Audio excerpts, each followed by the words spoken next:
Akşamınız hayırlı, hormatly kardeşler. Bugün geçenki meclisimizin dowamy ve belki de jemlejisi olacak plana göre şeylere. Yani geçenki ýygnaşymyzda ýeriň halka berilmesi barada gurrun etdik. Yani temanyň ady şeylere äpdi. Rus raşistik imperiýasynyň Türkmenistanda yer barada gurunan we ýöretmäge dowam edip duran halk bähbitli bolmaýan düzgünligiň täze Türkmenistanda ýatyrylmagy. Şol sanda ýeriň halka berilmegi, ýere ýetçiligiň täzeden dikeldilmegi we ýeriň ykdysady dolanşyga girizilmegi boýunça kararyň ele alynmagy diýdik. We bugün diňe ikinji bölegine, ýani ýeriň halka berilmegi, ýere ýetçiligiň täzeden dikeldilmegi we ýeriň ykdysady dolanşyga girizilmegi boýunça bir düşündürüş görnüşinde, ýa bir düşünje elde etmek görnüşinde biraz gurrun etmemiz gerekli. Ýere ýetçiligi, ýeriň halka berilmegi, ykdysady dolanşyga girmegi näme mana gelýändigine köpçüligem ýani biraz bilgi edinmesi gerekli. Sebäbi Rus imperiýasy gelenden bäri toprak halkyň elinde däl. Nesilden nesle de toprak näme, eýeçilik näme diýilen düşünje geçmänligi sebäpli käbir zatlar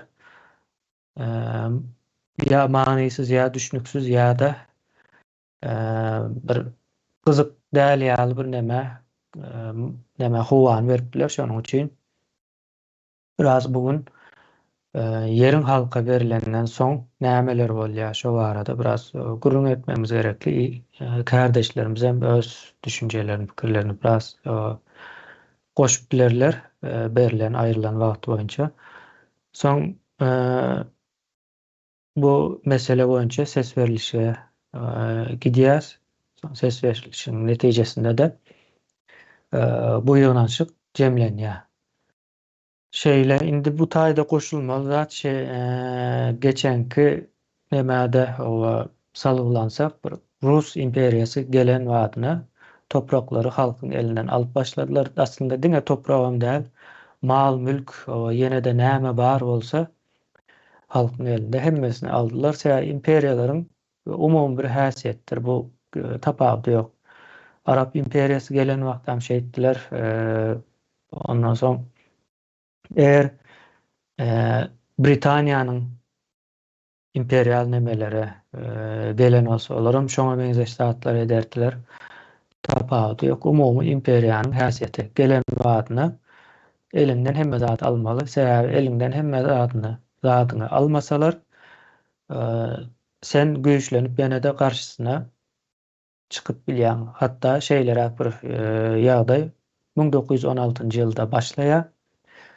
Ayaklanma, Oruslar, yani Rus imperiýasy muňa basmaçy diýip at goýýar, ýöreýte basmaçy diýip, ýoksa basmaçy özleri.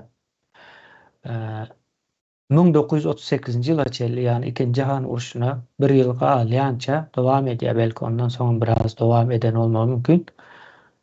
Ýöne 1916-dan 1938-nji ýyla çelli bir ayaklanma bar. Diňe Türkmenistanyň çäklerinde däl, Özbegistanda da boldy, Gazagystanda da boldy. Yani umumy Rus imperiýasyna garşy bir göreş bardy. Göreş amalaşmady. Inandyrjy tarapy ýöne näme üçin ayaklandylar bular diýip soramamız gerekli. Rus imperiýasynyň o taýlarda näme işi bar?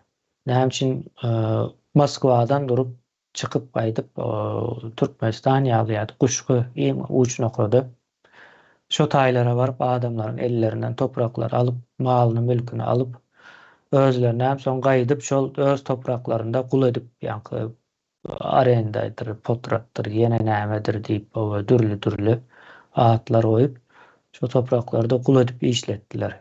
Misal üçin paxta meselesi. Näme üçin paxta ekildi, paxta ýygyldy ýa-da soňky garaşsyzlyk diýip adlandyrylýan ýylda da paxta ekilip bir däne adam paxta meýdanlaryna sürilýär. Näme sebäpden edilýär diýilen sorawlary we sorada koýa jogaplaryna geçenki nämede berildi, dürli görnüşlerdäki jogaplary. bar. Indi şu düzgünden çıkıp eýeçiliğe geçilmeli. Mysal üçin paxta meýdan ine döwletiň ýeri, sen bu taýda potrotçy, kärendeçi diýilýän sözler düýbinden ortadan aýrylýar. Adamlaryň yüzläp, 200läp, 300läp hatda 1000 hektarlap ýerleri, öz şahsy ýerleri boljak. Bu ýerler olara ýa-ni pul gazandyrjak. Ýani çörek kapylar boljak. Ondan soň miras hökmünde çağlarına galyp biljek. Mysal üçin özleri ölenden soň kanun, hukuk şo topragyň şolaryň çağlaryna değişildigine. Çağlary ýok bolsa onuň iň ýakyn hosarlary ýa-da garyndaşlary bardyr. Şeýdip ýani bu toprak döwlete gaýdyp baranok, bir ölse eýesi ýok bolsa da bu döwletiň ýeri diýilen düşünje bolmajagy üçin iň ýakyn garyndaşlaryndan başlaýar.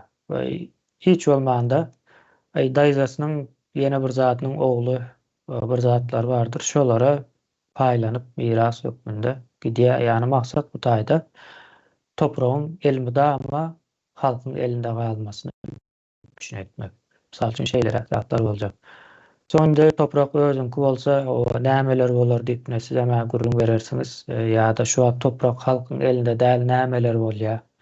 Onuň bilen deňeşdirip gurrun berip bolur. Şeýle soň muň beýleki tarap bar, ykdysady dolanşygy emele getirmesi. Birinciden topragyň özüniň pul diýip hasap edilmesi ykdysadyýety güýçlendirýär we şol wagtyň özünde de ykdysadyýetyň dolanşygyna girýär topragyň özü. Ýani pul bilen el çalışması, el değiştirmesi diýip aýdaýyn. Haýsy düşünükli bolsa indi. Ondan soň bu toprak hakyky manyda girdeci elde etdirjek. Ýani aýdaly ekin ekildi. Ekilen ekin önüm bolup ýurduň içinde pula satyljak. Bu pulun özü ýa bir ucu daýhana barjak, bir ucu satyjy, ýene näme diýip ýa saparanyň multiplikator diýip düşündirjek bolýan nemesi bar. Şol hadisa durmuşa geçecek. O hadise näme bolýar? Ýurdun içindäki ykdysat dolanşygy güýçlü boljakdygyna we şol wagtda, ýani şol sebäplen halkyň ykdysady güýjüniň artjakdygyna getirjek bu neme, bu ýagdaýlar. Şeýlere bir gysgaça giriş düşündürüşi. Indi bu arada il kardeşlerimize öz düşünjelerini aýdar. Esasen bugün Sapar kardeşimize köprek söz vermek isterim bu mesele boyunca. Şeýle kardeşler, söz almak isleýän bolsaňyz söz alyp bilersiňiz. Sözü Urban kardeşimize berýär. Toprak birinji oçur halkyň eline geçmeli ladyň biridir. Halkyň awraýyny dikeltmek üçin toprak hökmen halkyň eline berilmeli. Näme üçin bu neçeli berilmedi? Ýa-ni şu neçeli berilmedi üçin biz başlaýat ýurtlarda şöýdip halkyň başgalarynyň ýyzyny tiperýär. Halk toprak özüniki bolsa halk bir ýere çykmazdy dedi. Çykmazdy. Toprak özüniki bolmadyk üçin ýene bir ýeriň hyzmatyny edýär. Şonuň üçin birinji oçur berilmeli, edilmeli işin birisi toprak halka paýlanmaly. Halk awraý dikelmek üçin halkyň awraý dikeler toprak eýesi bolandan soňra hemde dedi baý bolar. Iste topragy seretsin, seretmesin ol önemli däl. Bir ekmese soňky sileksin, 5 ýyldan soňra eksin. Ýöne halka hökmeni toprak berilmeli bir. Ol türkmeniň awraýyny dikeller. Sağ olun, men şunu aýdaýyn, soňra da ýene daýlar. Sağ olun. Hawaýyň awraýyň dikelmesi meselesi hem gaty möhüm bellemeli zatlaryň biri. Indi bir halkyň awraýy şol öz ýurdunda topragy eýemi dälmi diýip şoňa da seredilýär-de. Ýa-ni öz öýüňde hormatyň awraýyň ýok diýip bir söz bardyr. öz öýünde awra ýok, o ýylyň içinde nädip bolsun diýilen ýaly. Aslında şol deňeşdirme ýalňyşdyran bolmaz. Ýurdun içinde. Misal üçin şunça yerim bar diýip daşyna çykan adam aýdyp bilýärmi? Misal üçin Türkiýede işleýänlerim işlän yerlerinde o pelança arsam bar, pelança tarlam bar, ýene nämäm bar diýip gurrun edýändirler. Türkmen şo nemäniň gurrun gyrasynda galýar insan. O men sözü Parahat kardeşimize bereyim. Sağ olun. Sizlerin için hormatly kardeşler. Ve men bunu ýa-da Gurban kardeşime gaty goý sözler aýdyp geçdi. Menim düşünjümçe, düşünçe aýdaýyn. Yani bir adamyň, bir hojalygyň yeri bolsa, ol gul däldir diýmek diýip düşünýärmen. Ýeriň barmy sen diýmek gul däldiň. Häzir yerimiz ýokmy? Biz gul. Her haýrat halk, cemaat, kardeşler gaty görüň, şu wagt biz guldur. Yani biz yerimiz ýok öz adymyza. Şahsy zadymyz ýok. Üýümizem ýok, yerimizem ýok. Haçan biziňkidir. Kafeňe buldozer gilneçäňkidir. Göýenden toýsenki däldir. Yeriň öz adyňa şahsy bolsa, sen gul däldiň, gul däldiň diýmek, gul däldiň diýmekdir. Yeriň bolsa öz awraňa öz galyp gider. Derejeňe öz galyp gider. Ona bu yer halka faýlat berijek diýlenne häzir ýurtdaşa görmedikler, çok mesajyny ýaşap görenler, şu Sowet düşünjesinde gadymlar bana düşünmezligi mümkin. Düşünýänler badyram, belki düşünmän bilerler. O yeri allıkda, nämedir biz o yeri düşünýärlerde? Köp adam ýok, oňal däl, vatandaşlar, kardeşler. Yer berilimi? Sana kredit pul verilecektir. Sen isle yeri satıp bilýän, öz adyň ýani. Satyp bilýän, isle ýaryn satyp ýaryn olup bilýän. Ýa-da hökümet, döwletden, hazineden kredit alyp özüň traktoryňa özüň alýan. Hemme özüň almalýan. Ýene kredit pul berip ýeri berip sana ýene hökümetden, ýene halkdan, döwletden ýene garaşmalýar kömegi. Sen şonu özüň dürüst etmeli. Ekmeli, nämek sen paket, buğday, mekkek, keremek, pomidor, öz adyňdyr. Sen ýerinde açyk bazarda satyp bilýän. Yani sen nalog patent türlemok. Döwlete yurtdaşa çıkarsaň satyp bilersiň. Yurtdaşa çıkarsaň pulum näme galyp bilermi? Anamdarmy diýseň o adam hazine, yani döwletin hazinany garanti durýandyr. Garanti sözleşmesi vardır. Hazine arkaňyzda durýandyr, siziň halk milletiň.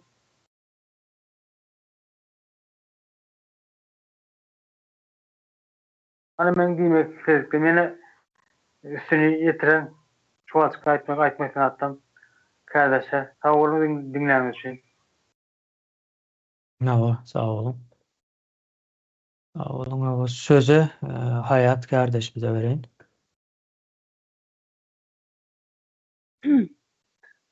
Yer iň uly tebigi aýlykdyr. Munyň hem siýasy hem ekonomik gaty uly önemi bardyr. Bütün Türkmenistanyň yeri hazynankydyr we hazyna muny halka paýlap berýär. Şimdi bu hazyna yeri paýlap berenden soň diýelim men yer aldım, meniň yerimiň gorulmasyny islerim. Gorulmasyny islerim, bir takım ondan soň kanunlar çykyp başlar, o meniň eýetçiligimi goraýan, maňa eýetçilik haky berýän, o haklarymy goraýan bir takım kanunlar çykar. Mesela o kanunlaryň esasında men o ýere dogry ihtiýarly eýe bolarym.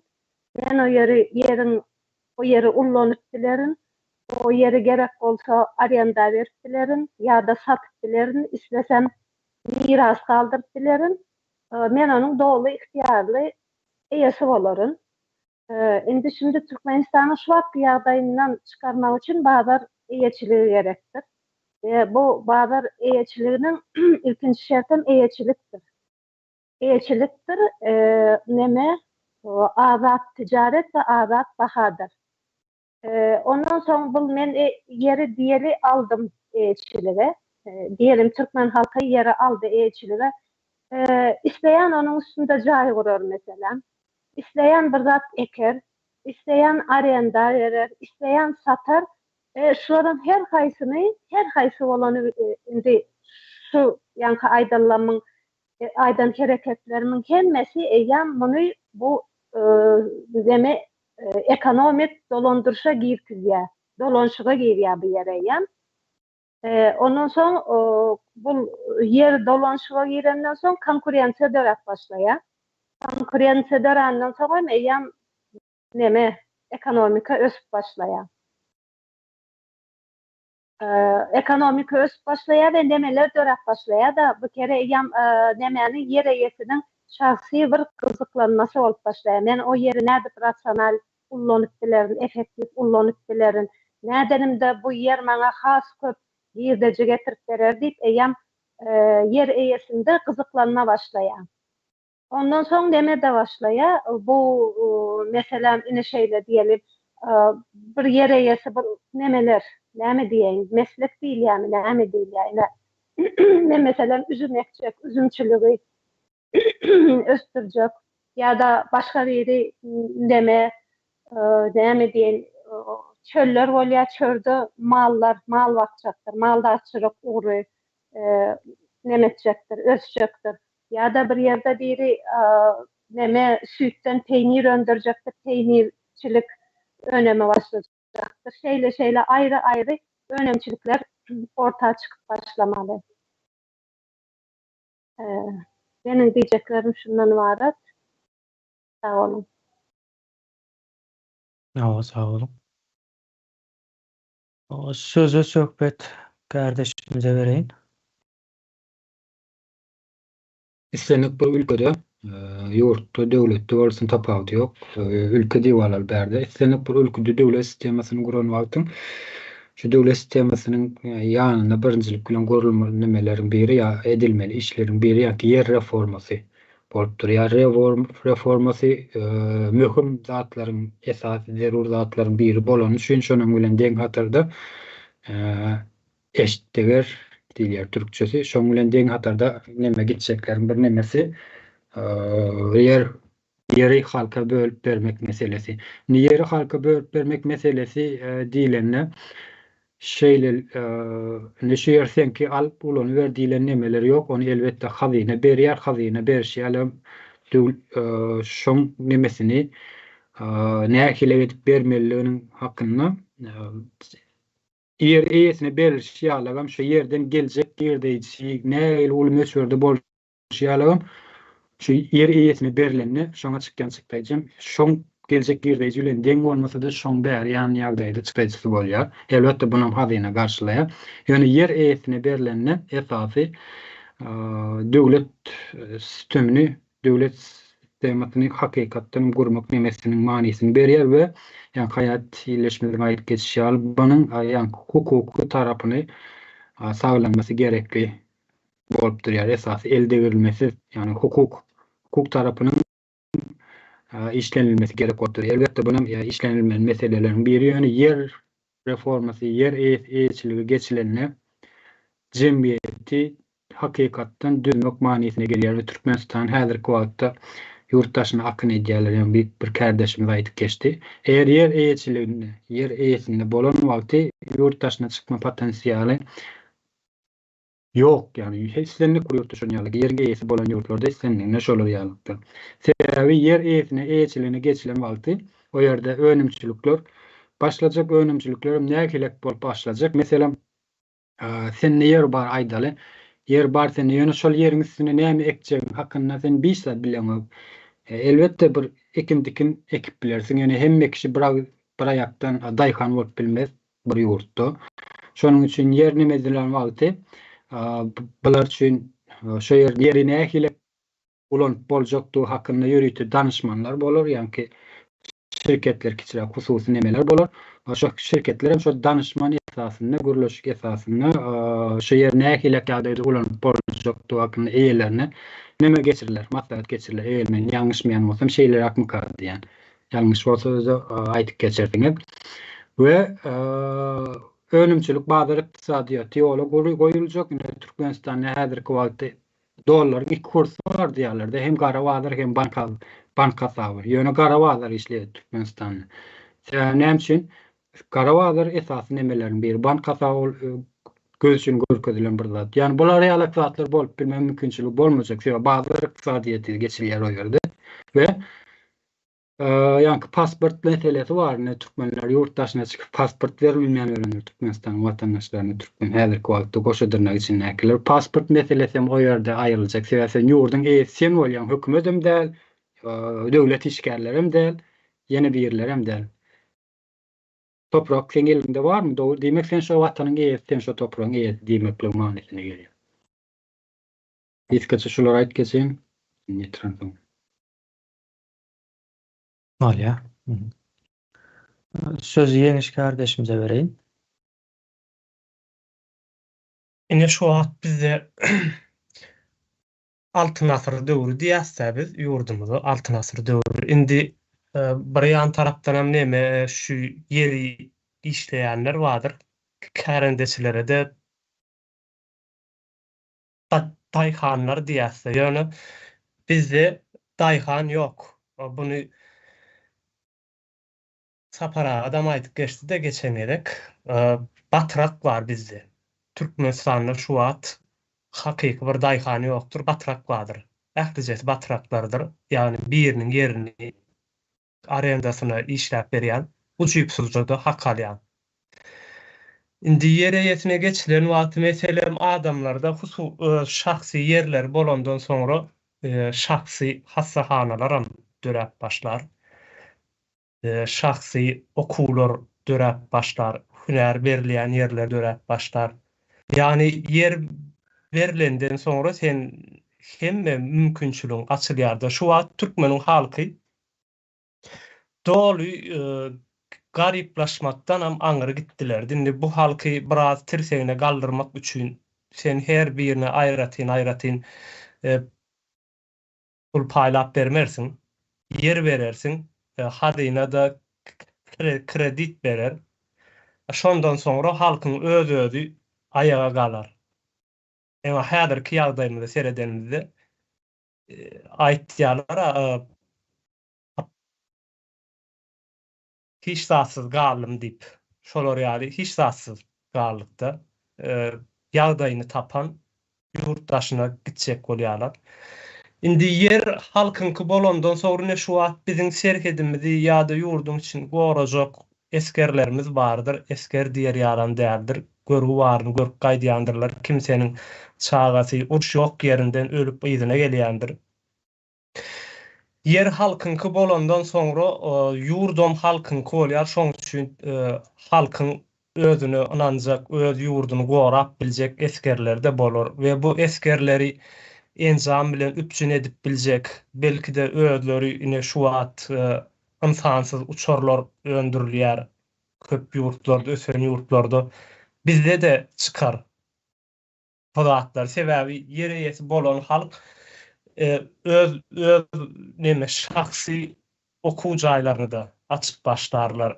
Hatta yer eýeleri özleri maňa şu görnüşde 10 adam 20 sany ýa-da 50 sany şu görnüşdäki hünärmen gerek diýip şu hünärdäki adamlaryň ähli töleglerini ýere ýetip üpjün edip o kadar özi. Çünkü her kime kadir gerek bu wagtda bizim halk hiç satsız. Ne bilim var, ne hünär bar. Umuman doğruluğunu hiç satsız galan bir halkımız var. Bunu bir edip tirsegine galdırmak için yer berilse hem de mümkinçilikler, yeňillikler berilse hökman kärende işledip ekin almak däl. Yani şor yerlerimiz bardır. Şor yerlerimizde de yer şor, yer zeyli diýip nemetmek gerek gel. Hatta sen onu toprağın üstüne ekip baramak barur. Indi ütgödü hemmedat. Ekin ekmek boyunça da. Yani halk doğruluğuna aydamda sözün sonulacak yerim halk hünärli bolacak. halk özünü gorap biljek, halk öz saglygyna özü seredip biljek. Şu zatlar häzirlikçe aýtjaklarym. Sag bolun. Sağ olun. O sözü Merdan kardeşimize vereyim.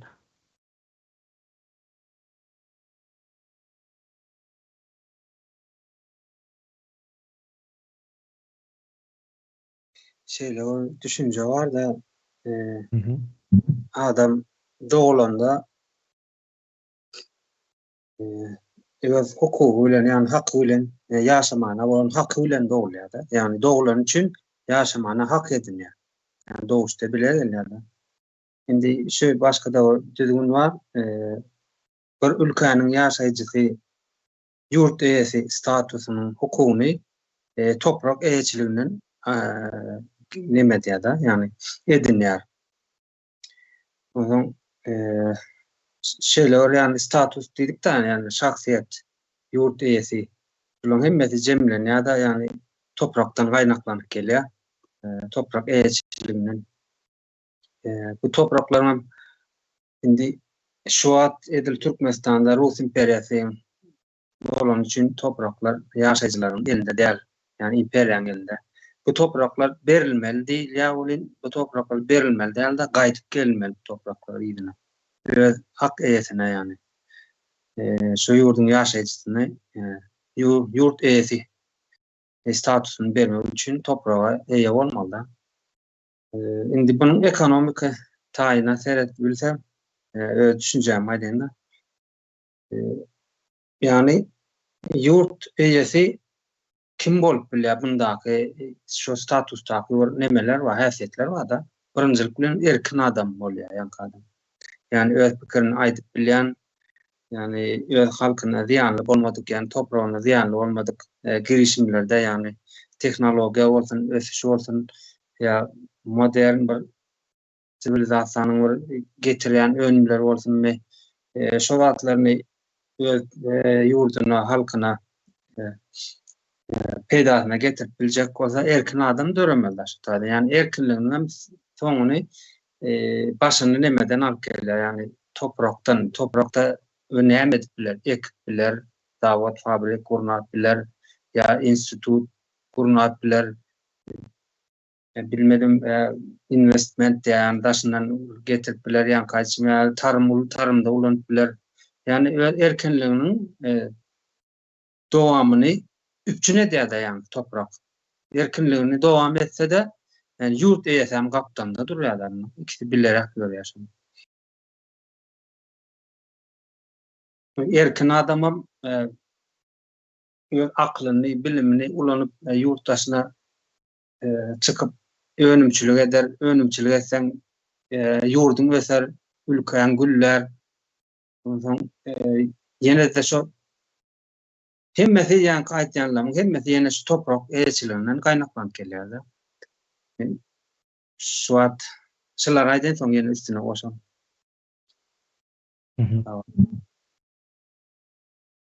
Sağ olun. Şu taýda men bir nämäni goşjak o siziň aýdan sözleriňizden. Ýani altyna haýwany mysal bermek dogry kan diýende. Indi altyna haýwanyň ýerine nädip alındy özüniň gurrun beriş boýunça. Bir sany hajy, bir musulman bir hajy biznes edýän eken, edilýäninde goňşular eken. Soň şol biznesini giňişletmek isläpdir, soň tanış üstü bilen şol seredipdir, arkasy ýok, ruhsarlary ýok, ýani kanunum ýok-da, kanun ýokdy üçin şey diýip pikir edýärler. Soň şu garry aýalyň elinden o ýerini alaýyn diýýärdi, ýerini alaýyn. Biznesimi şo näme önümçilik edýän, şonu giňişledeýin diýip niýet edipdir. Soň ine şol adam ýykdyrýar. Hemme nemede şolaryň arkasynda dur. Yani bir pikir edin, yani näme diýelim oňa? Toprak terrormy diýen, näme diýip at goýsaňyz, ýalňyş däl, hakykatdan biriniň jaý gurup ýaşap gören ýerine ýani seýden wagtyň şolaryň talap edýän kagyzlary, dokumentleri boýunça da problemasy ýok. Ýöne şonda da şol hajy yer almak isländigi üçin ýykdyrypdyr. Güýji ýetýän eken. Öz şol hajynyň özü aýdýan sözü bar o. Güýçliňki diýipdir. Bu yer güýçliňki meniň garşymda durup bilmersiň diýilen manyda sözler hem ulanypdyr. Şeýlerek bolýar-da. Indi şonuň ine şol topragy ýykylan Altınağay we çağalarynyň nemesini pikire gözeňize getirin. Ruhu halyny, bundan soňky etjek işleri, ýaşama durmuşyndaky näme diýilýär oňa, hyjuny pikir edin. Hemme zadyny öldürýär. Soň özüne göwüni ýetmeýän bir zatlary öwrülýär. Aslında Türkmenistanyň hemme halky şeýle. Bizim ata-babalarymız hem şeýdiler. Orslar gelen wagty şeýdip elinden alynan yerleri. Gaty gynandyrjy waka ýöne bize bunu tarihin nemelerinden, setirlerinden çıkarıp gurrun berýän adamlar ýok. Ýöne tarihin setirlerinde ve orslaryň öz adamlary bilen ýazylandyr bu zatlar. Bu ýanky sizin aýdan gurrunlaryňyza bir neme goşaýyn diýdim. Soň ýene bir zat bar. Toprak indi eýeçilige geçenden soň, yer eýeçilige geçenden soň bunyň görünüşleri boljak. Ýaşaýyş ýeri üçin.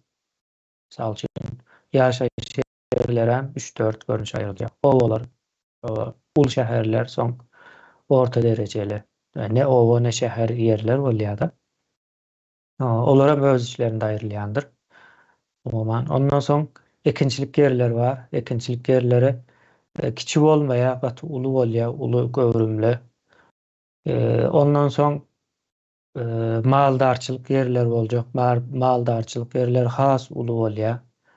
Ýanky belki men häzir gözeňime getirýän malyny giden bir çölde bakyp ýeň soňy özüniň bir kiçirek şol nemesi bolýar, çägi, mallaryny neme derýaly, onu suwa düşürmesi, ýene näme etmesi, ýagny mallara diňe ot berip bakmak bilen ibarat däl, beýleki dermanlarydyr, suwa düşürmesi, gyrkymy ýene näme üçin bu zatlar üçin hem yerleri gerekdir. Şonuň ýaly nemeler bar. Ondan soň gorawhanalar bardyr. Soň indi bularyň içlerinde halkyň ýa-da köpçülik yerler, kamu yerleri diýip bir zatlar bolýar. Şeýdip geçýär. Soň hazynanyň yerleri bolýar. Hazynanyň strategik ýene näme eýle beýle diýip tutýan yerleri, harby nemeler üçin gözeňize getirberim. Her türlü zatlar var. Ondan soň döwletiň yeri bolýan däldir. Döwlet bizim şu wagtky düşünýän döwlet düşünjämiz hem ortadan aýryljak. Döwlet ýa-da bas edýän, isläň edýän diýilen bir zat bardy. Döwlet o däl. Döwlet bizde näme bolup galjak? Konstitusiýa. Umumy ýurdu tutuşlugyna, kanunyň astyna alan konstitusiýa boljak. Ondan galany başgaçarak bir guruluş, ýagny medeniýetli ýurtlaryň edýän bir düzgünleri bardyr. Şoňa öwriljekde. Şonu aýdaýyn diýdim. Sözü Arslan kardeşimize bereýin.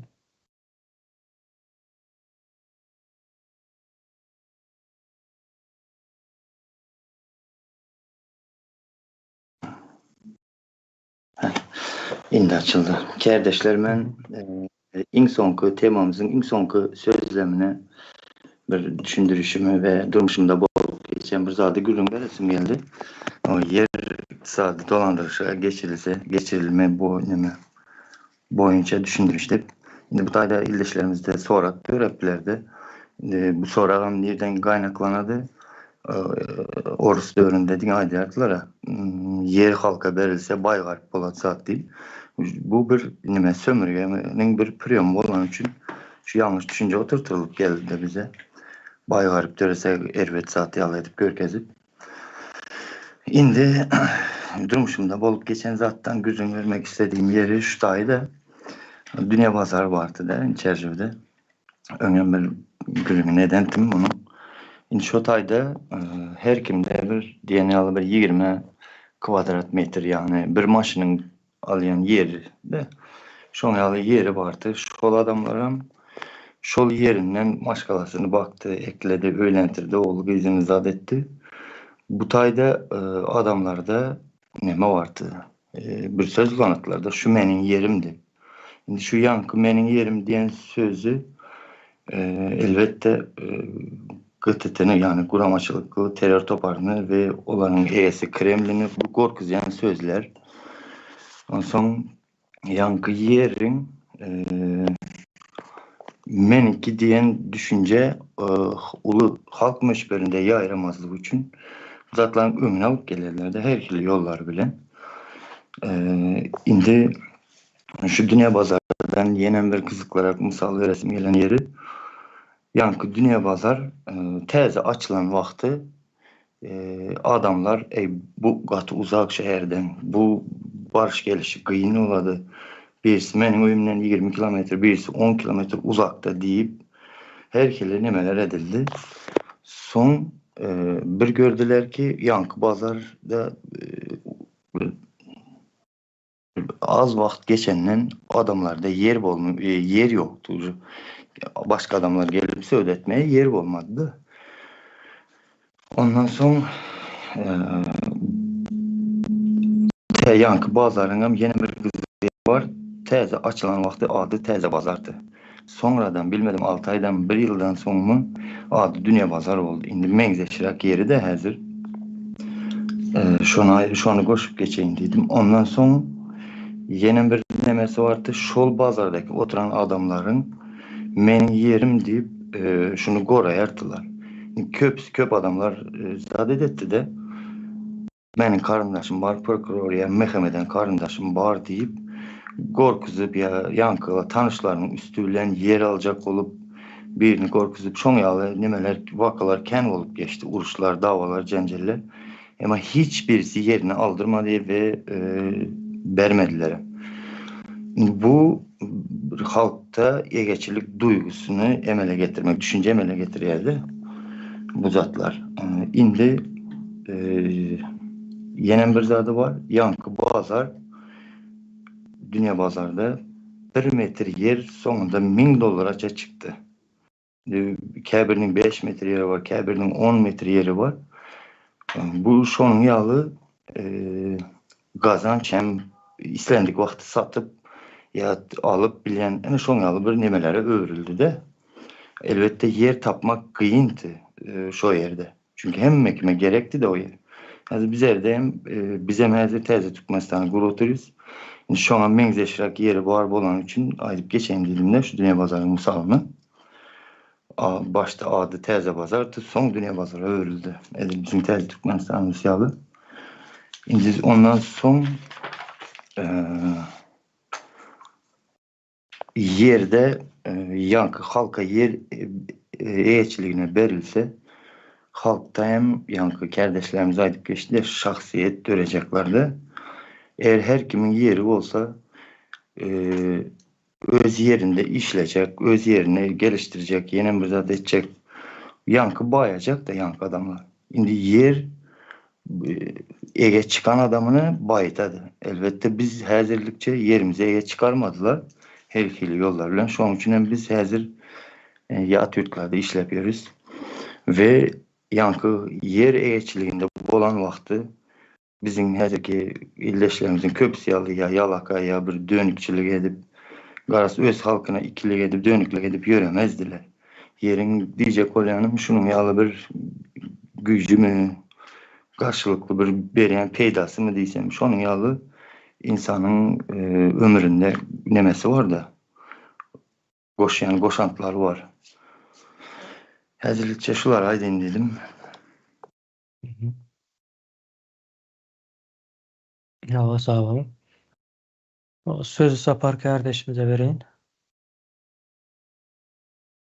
Sağ ol Kemine.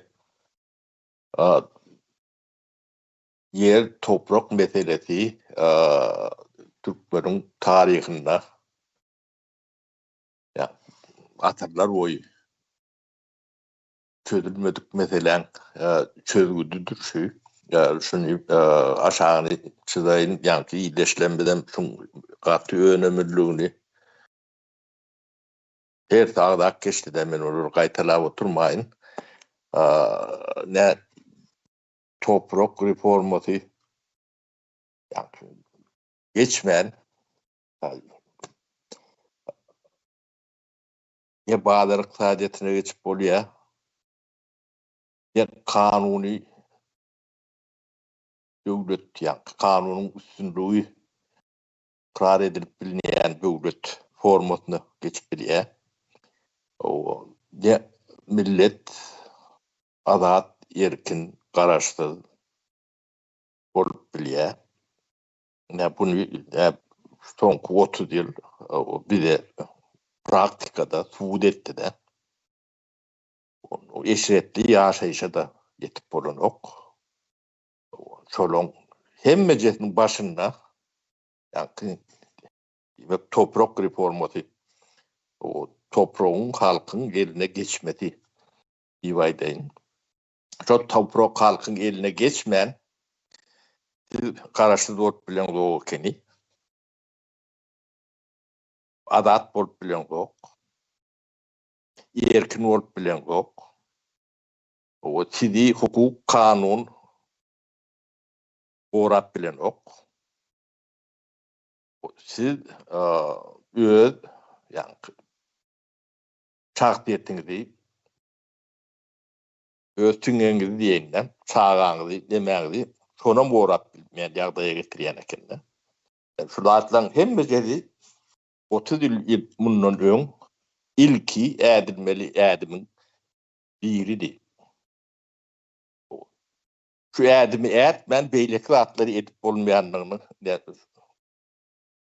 tarih bilir, tuğutlanmasını durmuşumuzda acacı vakalar bilen, hadiseler bilen, yaşayış şartlarımız bilen ödü, tuğut etti de.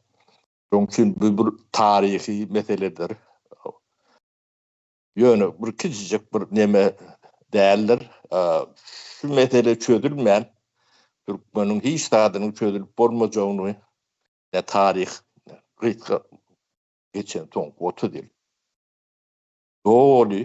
Doğru suud ediyede. Türkmen ne hilekârdaya geldi. Bunu ne için geçirmeyecek olurlar. Yani geçirmek istemediler. Geçirdiler. Toprak halkın eline geçti. O kanunun işlenmesini halk talep edip başlar. O kanuni devlet bolmalılığını halkın aklı şonu bilimsizin kim yeter. Evet, malın mülkün var. Onu kanun kada koruması. O karaksam kendi. Şunu etmedin büyük sebebi o halkı karışıklığı, adatlığı çıkarmayacak bunu. Yonkü tömürüşü yalak. Belki de yonkü dönem büyük bir sömürme için edilen dağıtlar. Şunun için biz normal dünyevi bir demokratik kanunun işleyen, yaşap bolayan yurdunu yurma için ilk adımız şu olmalı. Bu yankı adına siyasi meselesine bu başka onun hiç kemtirilmeyecek, küçük olmayacak iktisadi tarafı vardır. Toprak reyçiliği geçenle eyyem sen malın, mülkün, böyle müdümlük, sen kökün, sen toprağın, sen hem bedadır. Sen çağlarına, artıklarına, çoğuluna, 7. 10. 50. neslin geçendi. Teňradym. Bunu her samsyk prezident täzelenen elinden alıp başka birine verip emetip görme hukuklarının şu atky o yurdu elde taklayan adamlar güçlü bolmajak. Geçirmeyenlerin büyük sebeplerini şu zatlar. Jöne bulon göz garaýşlarynyň gaty dardığını sizem şayat, ne bilem şayat. Ne şunu adamlarım şuat, malı mülkü vardır. Bilen. Yine de 10 yıldan şunun malı mülkünü ne bolacak? Şoň düşünüp bilendir öýdýän şular. Yani Niýazow ömürlük prezident. O şoň maly mülkü, tagasy, çuwasy, o nirede näme işler şu? Bilýän barmy? Ýok. Aýeti bulon kom şeýle bolur. Şoň üçin bir kanuny dikeltmek, kanunun üstünlüğünü dikeltmek hemme üçün gerek. Şu atky, atçap görünler üçinem gerek. Yer görünler üçinem gerek. Şo bolan soň onuň bu ykdysady nemesem özünden ykdysady aýlagy ýyp başlaýar. Toprağın bahası var. O seyredilen, o da netice veren yerin bahası bir onun has kovuzunu konunun bu şehirlerin içinde yerler vardır şehrin merkezinde ya da bu gıdıklı atraktif değil ya da nemedinin yerler beylek nemedin 10 etti 100 etti kumbattır. İstanbul'u gözümle tutuyorum. İstanbul'u şu 200 kvadrat metre 10 milyon, 15 milyon olur. 200 milyon olur, 300 milyon olur. Yerin demeti. O pul iqtisadiyetin içine aylanıp durur. Şol iqtisadiyete koşandı. O trilyonda Türkmenistan'ın yeri. Aňyrsy wäsi. Görünür o. 448 kvadrat kilometre territoriyamız var. Umması zaten. Şoňa 10 preferdini bulunanda da ya halk paýly ýeri öwüsünmerlerle. O halkda da ýeçilik emes düşünýär. Şoň üçin iqtisadi dolanışyga girmän üçin Türkmenistanda ne banky işleýändir, ne pul sistemasy işleýändir, ne başgalar işleýändir. İqtisadi dolanışyk diýilen düşünje büýünden ýokdur. Yer döwletin, döwlet kim? O da belli däl. Muhammedow mi? Bir adam da döwlet bolup bilmeýär. Däl diýmek. Oğlu mu? Yok. O da döwletden. Kim var? Adam. O da döwlet bolup bilen o. O hemme kişi bu adamda seyretmeli. Sen yerin bolly bolmady. Elinden biri almady. Kim bu işi boldy? Ya diýeni. Ya da birini kuşkurup bilýärler. Bilen zaten bilýärler de. Öý ýyklan nemelen taan hoja var. 10 miňlap 100 miňlap adamlaryň öýü ýykyp ýeri, maly, mülkü tozaryny başgalarına dargady. O jogap berýänem ýok. Ýöne şu daplar käbir gatlaw üçin eklenç. Şondan eklenç görün. Gatlak döretde şu galtaman gatlak. İrday, gurnu arası ya da iş yeri gurnu arası üstüne çöküp geldi. Kim çöküp biliyor? Çok hukuku korumalı adamlar çöküp biliyor. Güçlümüşsün. O elinde hukuk var. O hukuku adamın elinden zaynan bak, malından bak, iş yerine almak için bu nerede? Şu da atları ortadan ayırmak için ilk toprak halkın eline geçmelidir.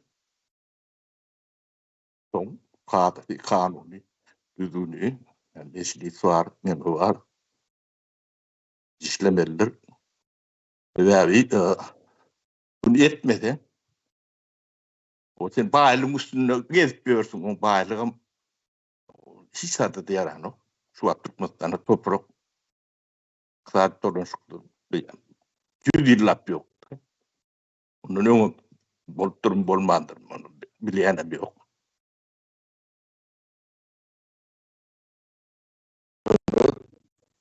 Eğiçliğe geçen zaman yan haraydı. No herkim yerini bakatını kaldıracak olsa o ovası bilen kötü görevi seyretmeli oluyor da. O oğlum verimli yerden bakatı ketti kadar, üçetti kadar ben bir iqtisadi düşünce ortaya geliyor. Demem halkın eline yiyen bir işte var. Toprak, mülkü. Banktan kredi alacağım olanı. Hemen toprağım var. Bu karşılığında kredi bile. Yani sermayeti var da. Yani başlangıç sermayeti. Bank dileyenem kutusu bedava olmuyor. Sonra köçeden hiç parayana gelmeyen sana kredi vereni bilme de. Benim yani kredi alanda iyi ait vermesen toprağın gideceğini biliyen. O senin hata kitabın yap. Son başvuruyan. O etkilecek dağıdın hediye. Son için bu mesele katı önemlidir. Tabi bu önemliliğini biz biraz gidecek yani Porçusko diye de Porçusko'dan terediye de bunu bir işine ve tereden de şunu tuzağını görüp bulmayanını düşünüyorsunuz. Onu yani geçen 30 yılınız var. Yaşap demeden. Ne son öyle düşündüreyendir. Bu yağda yine artık gelir. İn birinci edilmeli. Edim düşü. Şunu etmediler. Şu sizin payında düştü. Bu tarih demedir. O düşünüp şu meseleler ne medyanı için emmende. Köp sağ olsun aydiyan. Ne tarlığım bildiriyen. Bu Türkmen'in tarihine girmeli. Girecek meselelerden biridir. Son için tarih ya diyeceğim. Bulduğumuz olmaz. Şu hiç yok man amala aşmalılar. Şu amala aşmayan yağdayında sizin yağdayını düzelmesi mümkünlerdir. Şuna peyatkel verecek koruyanlarım hem bedi hem özlerine düşmandır hem halka düşmandır, yurda düşmandır. Yani öz sağlarım şundan kötünmeli. Bu Türkmen'e bir yani bir şans şunu bir devlet nimetine düşünüp oturtmak nimeti bu mümkünçülük var. Şunu etmeseler etmeye karşılık korkuyan nemeler bunun ağıtlarını ben o sözülene demedik bilecekler. Şeyler ben şuraya demem düşüneceğim size yetirdim. Sorunuz olsa demezsen o cevap verir. Zatları yatmıştı yeni elim kaldırıp Ayşe'den sağ olun. O sözü Berdan kardeşimize vereyim.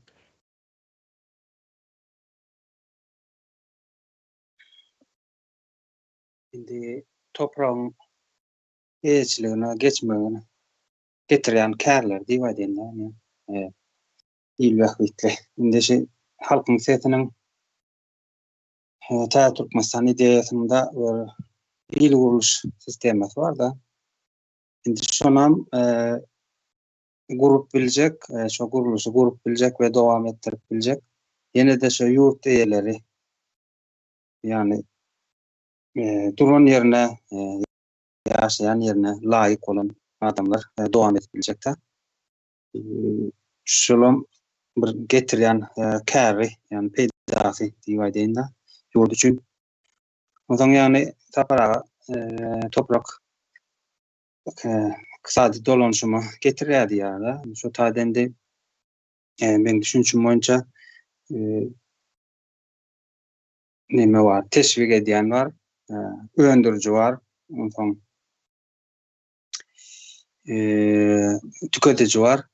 Şöyle neme dip durda yani iqtisadi dolanışym bolanda yani halkın yani yurdun içindäki ýaşayan bütün halkın bir canlanmasy yani herekete gelip ýaşaýyşyny dowam edip yani ösmegine yani bir yurda can beren hereket diýip düşünýän-de.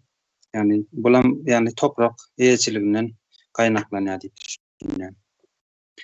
Ondan ýa-da bellendi bir yurdun başynyň yani toprak reformasy nime diýär yani başyny alyp götürä hemme yani belki reformalar diýip hani siyasi reformada şu taýdan gelip çykmaly. Yurdun topraklaryna, hak eýelerine gowuşan wagty yani yerli halk gowuşan wagty siyasi reformada öz-özünden bolaýmaly, gaýry goýulmasy da. Siyasi reforma bolsa da yani il guruluşy gelmeli. Ondan soň iqtisadi dolanışym diýär. Şöyle bir nesep men kelýär da halka peýdaly wagtly bolan işler. Şonu şoňdyň. Sağ ol.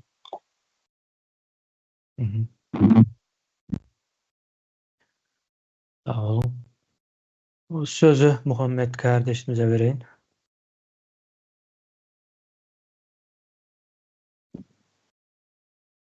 Sağ ol Merdan. Şu yerde şeyle bir mesele var da hazırna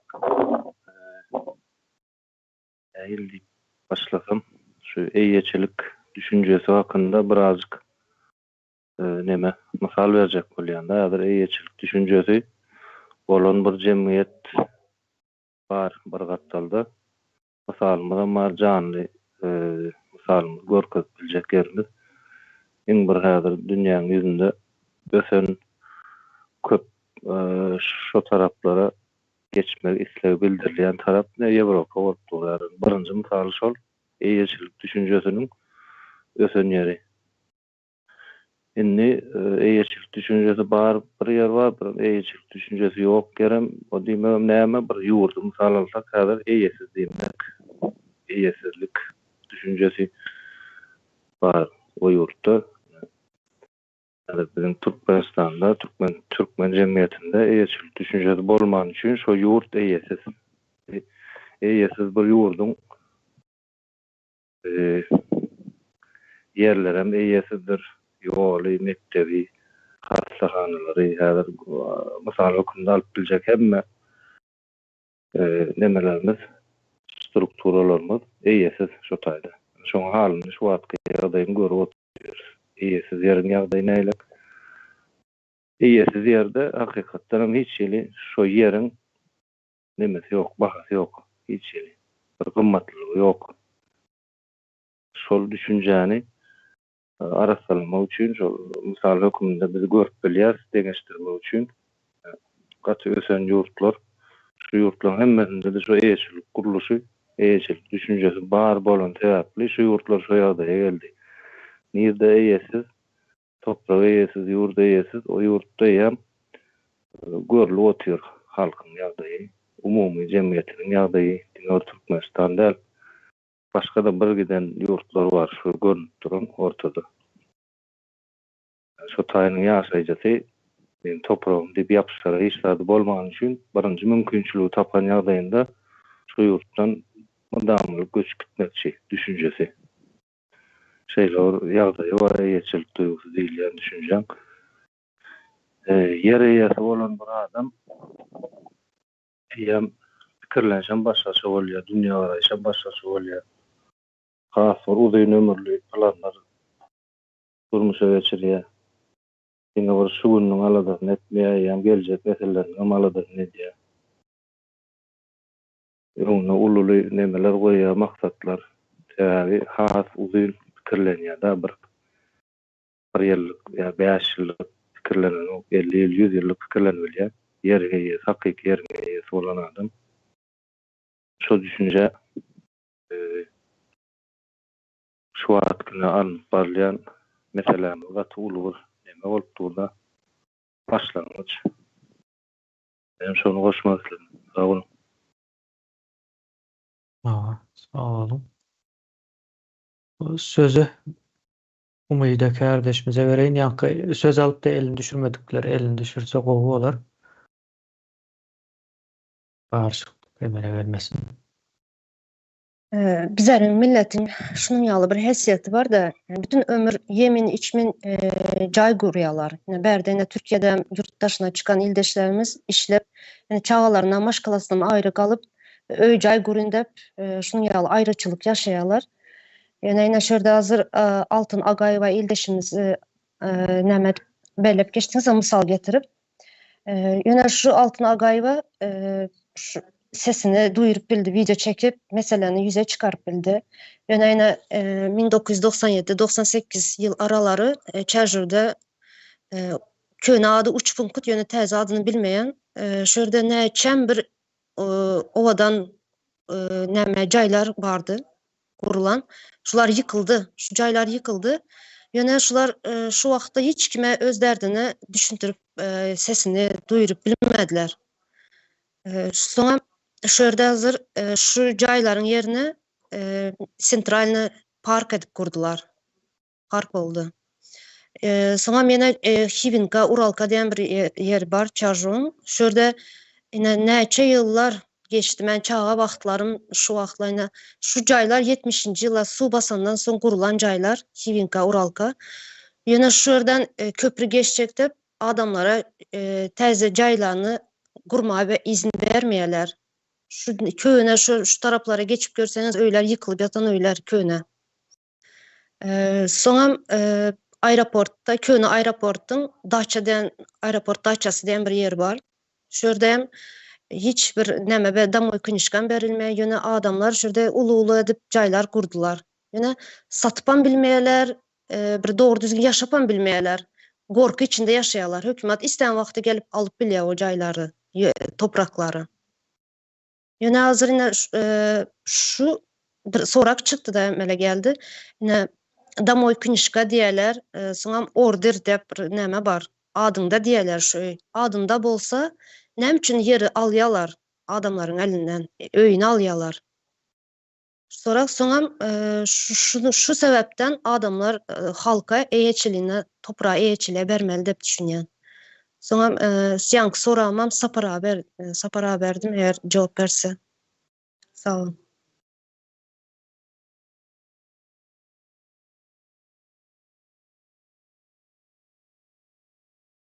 Evet, soruňy düşünmedim, bir gaýtalasaň umyda. Sapara order berýärler.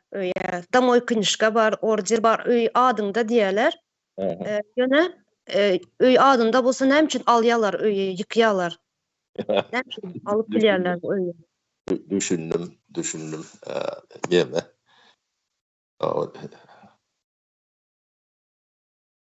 Jogap berjek bolan. Ben ilküler ýa Muhammediň demesine bir mysal getireýin. Yer özüni koruny yani adam öňüne seredip bilýär diýär, yani 50 ýylyna 100 ýylyna. O şol şeýle ne Şwediýada tokoýlar 95-98% halkyň elinde. O inni tokoy agaç o 1 ýylda 5 ýylda ýetişen okda. O dembradyk sowurak ýerinde 80-90 ýylda ýetişýär. O ýylrak ýerinde 60-70-80 ýylyndan agazyň hidine görä. Onuň Şwediýada da kesilýän agaçdan ekilýän agaçyň muktary kän. Ýa köp ýyldan bäri şondalyk. Hem hususy hem agaç kän ketýärler. Ekspert edýärler. Ýöne ekilýän kände. Özüne ekýän adam oňa ýürüni gören okda. Sebäbi onça ýaşan okda. Agacak görün wagtyň 30-40 ýaşyndaky adam bolmaly. O da 80-90 ýylda ýetişýär. Yani agtyň oglum däl, agtyň ulunýada. Ýöne şonu, şo düşünje adamdan beýnine galýar. Dürýär. Eýçilik diýlen adyň nemesi şol, Şwediýanyň tokoýlaryna, nemelerine seredip görüň. O cennet ýalakdyr. Köylülerim husus köl. Hiç adam bolany. Ol neme ni umydan demesine o. Sizin hiç tadyňyz ýok, umyda şoň üçin o bular album bilýär, ýykwan bilýär. Ol bir adam iki adam däl. Ýöne buny hiç ýanky türkmen halky gündeme çıkarmadı. Men öz bilýän ýerlerimi aýdyp berenden Aşgabat da bilýär. Şu Aşgabatyň merkezi wadyr. Şu prezidentden köşk tarap gören ýerleri. Şu taýda durup ýüzüňe dağa tarap seredip nemetsеň o ýokury müňlerçe çatny tekdir, hususy öýler ýyklandyr. Men okyan mektebim bir kıl 30-njy mektep, şoň tuğrunak ähli o. Onuň bu çeх köçet diýädi, şoň ýokury hajat bilen bile. O taýda 100 miňden kän adam ýaşaýar. Şolaň hemmeçe jaýy kıldy. Yerine bir zat berdiler, bermediler. Bir zat aldım diýip ýörenim, duşmadym mene. Bular edip bilýär. Eýesi ýok.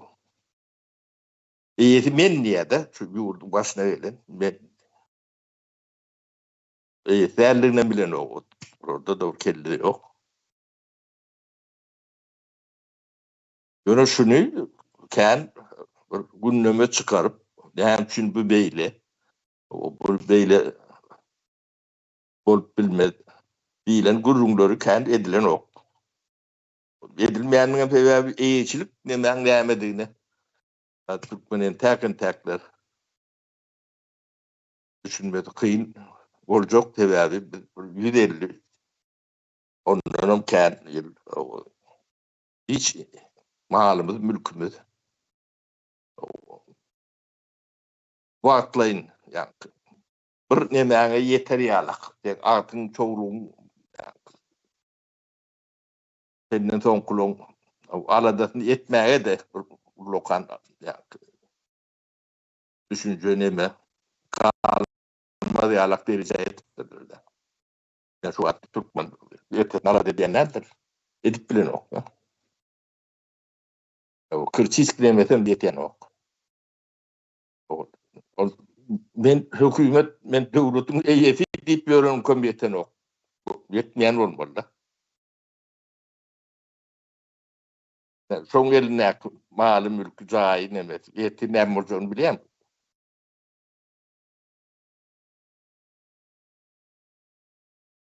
Şoň üçin şu meseleni umumy ähli türkmene değişikligini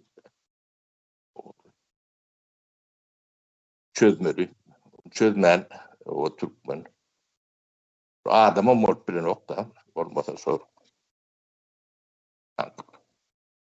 Kümsü küýüdli o edenini bilmän o nemet gören bir topluma öwrülüpdir da şu wagt toplumu taşına tereden de o tatur değişikliği neme o bu millet üçün katı utançtır bu zatlar. Şu zatları düşünmän o bunu etmeli adam biyiciktirip emetmek o yaratan cemiyet. Yaratını 100 yıl, 200 yıl hissedersiniz. Yok olup gitmeden.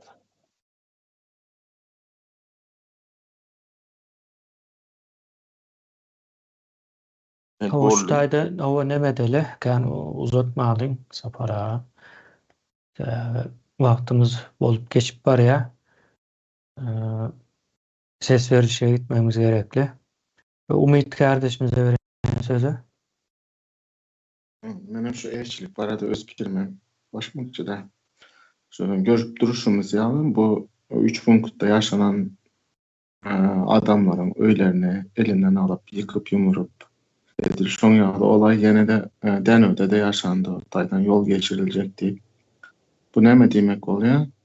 Toprak saparagyny aýdyşýaly, yani eýesiz. Yani Goşadırna içindeki häzirki hökümet eden edip bilýär diýileni. Indi toprak eýlerine berilenden soň hazina topraklary paýlap berýär milletimizin eline. Ondan sonra eline de tapusunu teslim edýär. Ondan sonra şu tapusunu eline alan ildeşlerimiz öz topraklarının hakimiyeti öz elinde oluyor. Muhammed Bey'in aýdyşýaly ondan sonra 100 yıllık, 150 yıllık planlarını ona göre biçip bilýär. Hem şu hazinadan paýlanyp berilen indeşlere öz toprakları hakimiyeti öz elinizde bolýar diýip aýdasym geldi. Sağ olun. Sağ ol. Sözü Arslan kardeşimize vereyim.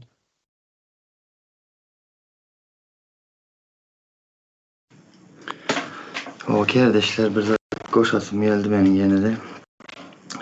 Serdin yankı yer egesinde bolsa yerem şahsiyettir edende.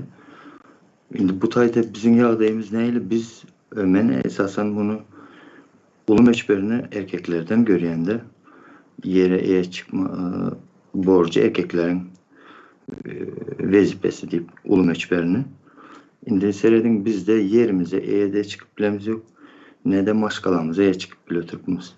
Yani ayalımız bar mı? Bartı bir vakti indi yok yalı yok.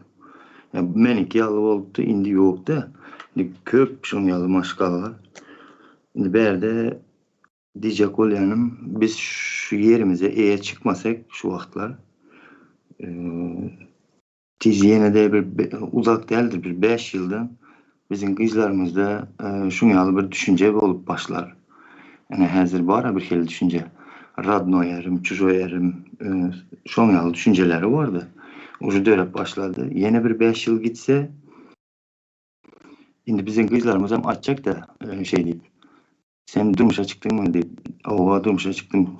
Kime? Türkmen'e durmuşa çıktım. Koysana Türkmen'e elime durmuşa çıkma. Yani başka adam tapmadın, başka erkek tapılmadı mı değil. Yani yalı düşüncelere gelecek de bu bizim eğecilik düşüncelerimiz. Yer yani şunun yalı çumur adamların durmuşunda ulu rol oynayandır. Şu tarlarda bağlanışıklı yerleri kendir yerin. Şunu koşasım elde ken ulakan bir düşüntürüp çumur girip düşüntürüp hazır vaktimiz az olan için gidip oturmayın. Sağ olun dinlediğiniz için ildeşler. Sağ ol. Hayat kardeşimize vereyim sözü.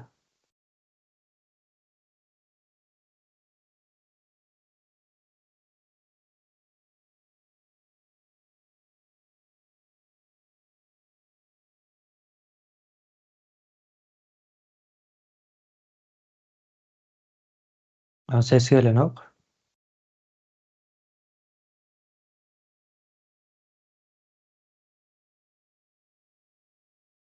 Ses gelen ok bize. Mikrofon yapıp dur. Açma diye. Yok, açık mikrofon.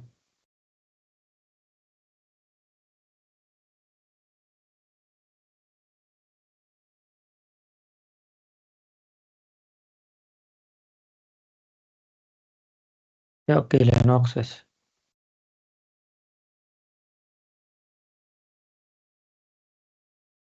Täzeden girip çıkıp.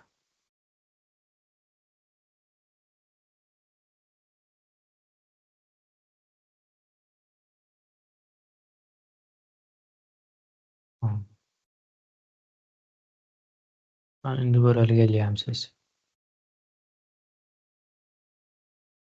Gelýär indi. Gelýär. Ha, Näme şahsy eýetçiligiň hat önemini görkezmek üçin sadece bir deňeşdirme etjek, gidjek. Ine diýeli şahsy eýetçiliginde bolan döwletler, Skandinaw diýeli ýa-da Ýewropa döwletleri diýeli we onuň tam garşysynda döwlet eýetçiligi bolan döwletler Kuba we Severni Koreýa ýanak döwletler. Bärde ýa düşnükli bolandyr önemi. Şunu aýtjak boldum, sag ol. Sağ ol. Başka söz alacak barmy? Eğer yok bolsa şeylere bir zat bar ýene de hazina meselesi vardır. Hazinanyň nähili rollar oýnajagy barada. Gurrun verdik welin ýene täzeden şu taýda gurrun wereline şu at hazina maddi serişdeler ýatyrylýar. Maliýe diýen men, finans nemesinde. Indi bu pullar gaýtarylyp beriljek diýdik. O pullar gaýtarylyp berilen wagtda o nesse belki de käbir halatlarında käbir adamlaryňky käbir wagtlara degişli ýüzese-de kümmeti artjak. Ýani hazina giren pul bir kredite öwürleýär. Kredit diýmek karzyna berilen pul manysynda ulanýarlarda Türkmenistanda o eýle manyda däl. Kredit diýmek hawa hasaba alynan pul manysynda kabul eden buna. Hasaba alınýar. Ine mysal üçin $100 berilen bolsa şol $1000 ýa-da $10.000 aralygynda bir zatlar bolýar diýip pikir edin. Bu bir soň şo pullary eýetçilik reformasy geçiriljekde. Şahsy eýetçilige geçjek. Mysal üçin Türkmenistanda diňe ýer däl. Biz bu taýda hazır ýere esas aldyk welin ýöne diňe onuň eýetçiligi däl. Şu at bolan birden karhanalar, edaralar, ýene nämeler, oturup ýene şoňa benzeş zatlar bar hiç haýsam. Halkyň eline geçmän, sözde döwletiň eline diýip adlandyrylýan bir nemede dur. Hadisanyň içinde duzakda durda. Indi şondan çıkarılan wagtda hazina wagtynda ýani milli halas ediş hazinasyndan söz edilýär. O hazina pulya beren yatıran adamlar şo pullaryny şo eýetçiligi geçiş döwründäki hem ýerem değişli, toprağım şoň içinde. Isle toprak, isle ýa bir karhana edarany almak üçin dalaşgar bolup bilerler. Ýani näme diýmek bolýar? Şu at hazina berilen pullar bilen täze Türkmenistana gerekli zatlar üçin harçlanýar. Soň täze Türkmenistan döredilenden soň bu nemäniň bir manysy galmaýar. Ýöne berilen pullar izne gaýtarylyp berilýär. Gerekleri ýok we bir döwlet nemesi pul üstünde tutmaly däldir. Onda da halkyň puluna. Soň izne gaýtarylyp beriljek.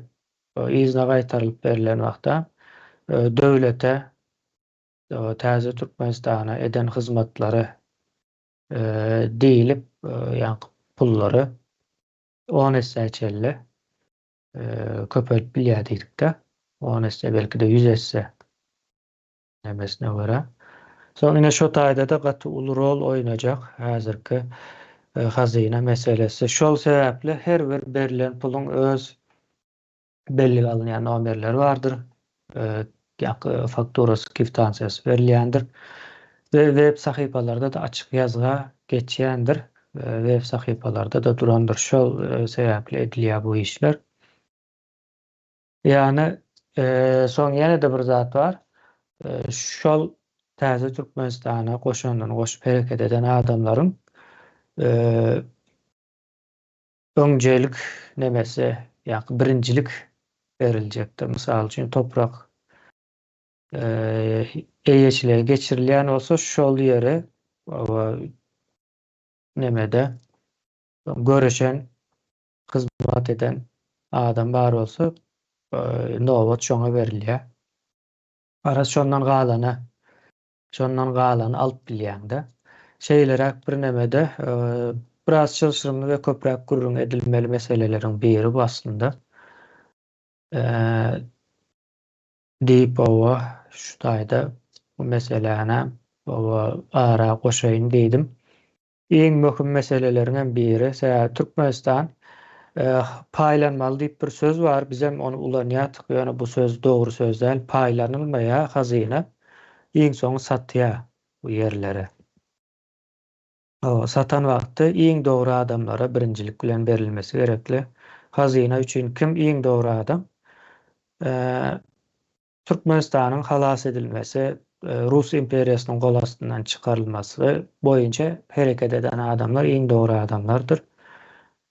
Ondan soň galanlary normal nemede standart usul boýunça adamlara beriler.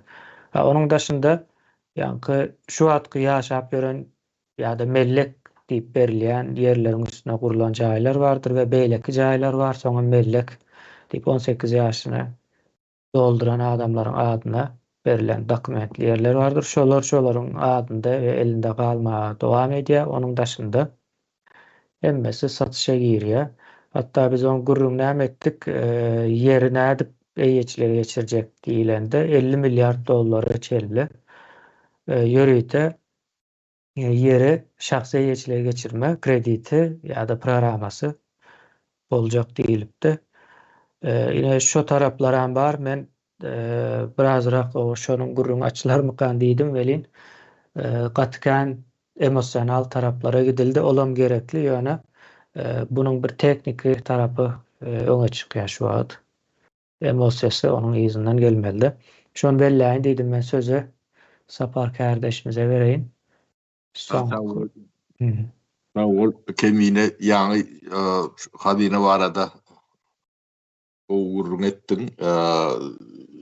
Hadyna şu wagtky gatnaşýan goşan adamlar hadynaň guruculary statutuna adamlar öwürlýär.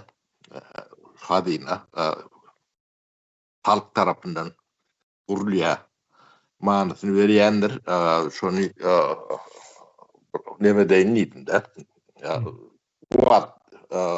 Hadyna baş edýän demeler statuty hadynanyň guruculardyr. Türkmenistany Guryanam gurucu meclisdir. Onun vekildir. Şolary statusu vardır. Tarihi zatlardır bu zatları. O matap aydamda okulun aydırmalı zatlardır. Şonu nemeden dedim başlan. Malya. Sağ olun. O sözü Muhammed kardeşimize vereyim. Şu gowy meselede gurrun açdyňdan gysga çykmany. Şoňa kısa goşmak isledim. Halyny aslında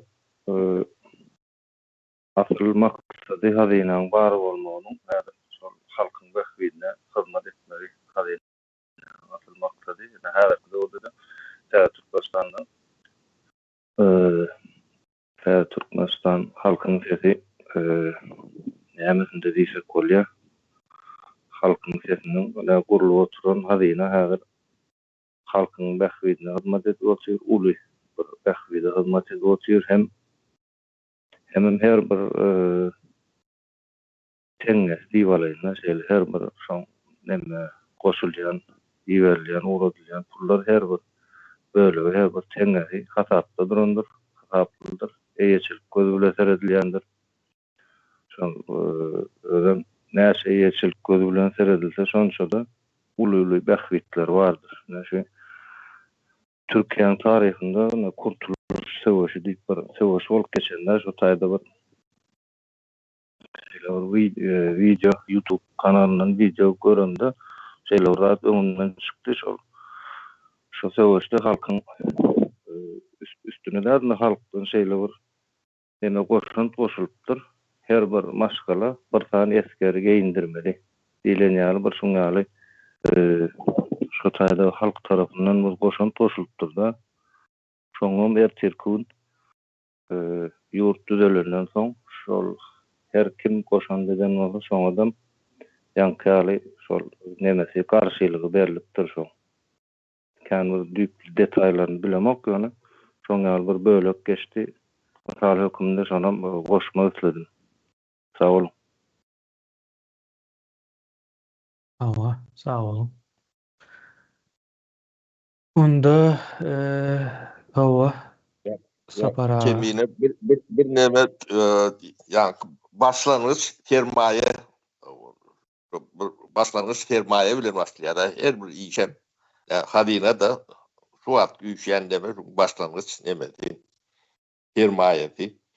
Benim işetjek bolsaňam bir özünden bolýan iş ýok. Hemme adygan bir çykdyjysy bar, nemesi bar. O da bir yerden gelmeli. O halk goşant goşmaly. O öz nemesi üçin edilýänleriniň duýgusy göremeli. Şeýdirek nemesi bar bu. Şonu aýdaýyn diýdim. Bolýa, onda o kardeşler şu taýda ses berilişige dogry nemedeli. Şimdi bu meseleleri biraz o düşünce olsun diýip gurrun etdik. Aslında bizim ele alacak meselemiz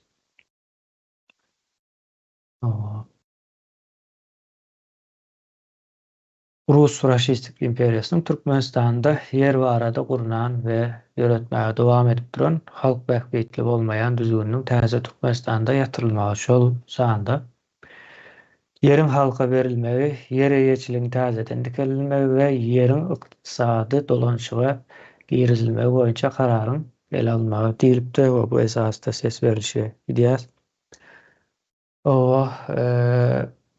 Bu karary kabul edýän bolsaňyz elinizi aldyryp bilersiňiz.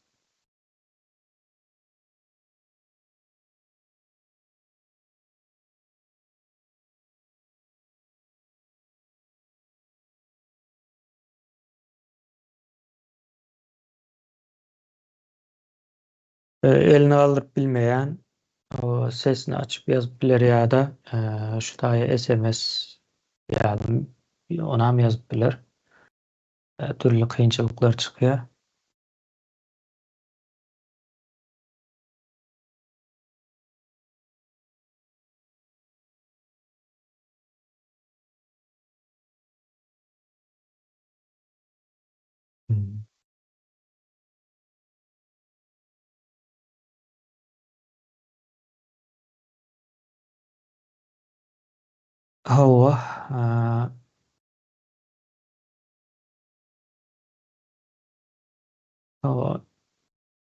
Elinizi düşürüp bilersiňiz.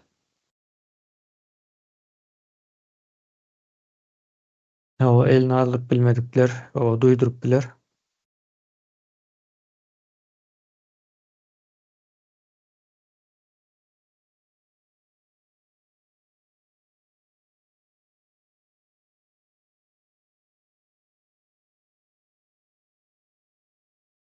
Aa.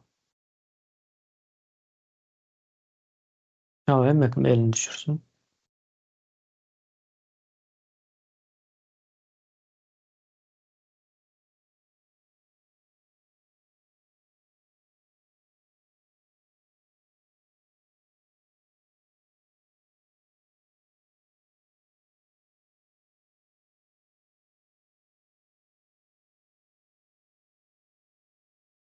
O elini düşürüp bilmedikler çıkıp täzeden girmesi gerekli. Yoksa nemetmez ýaly. Çıkıp bilmeýän bolsa da men kömek etjek.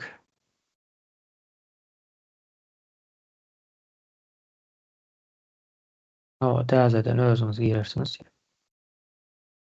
Ýa-da men ýalňyşmasam çağırban bilýän bolmalym.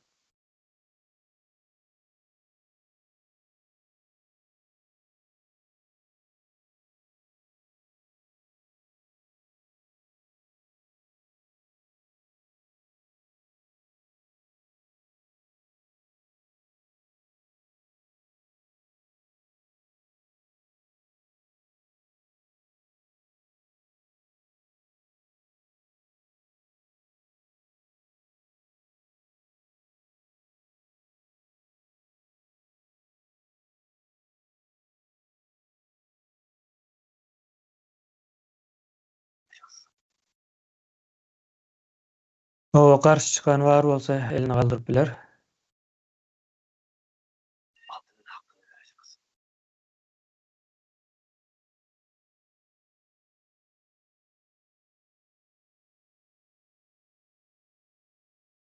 Garşy çykan bar bolsa elini galdyryp biler. Eger elini galdyryp bilmedik bolsa ýazyp biler ýa sesini açyp aýdyp biler. Saklanan bar bolsa saklanan barmy?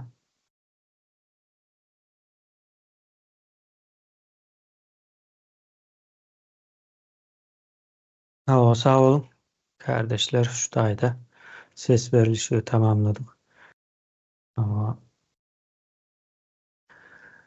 Şunluk bilen ýa-ni ýeriň täze Türkmenistanda halkyň eýeçiligine geçirilmegi barada karary kabul etdik. Indi mundan soňky ýygnaşyklarda görüşýänçä. Sağ olun.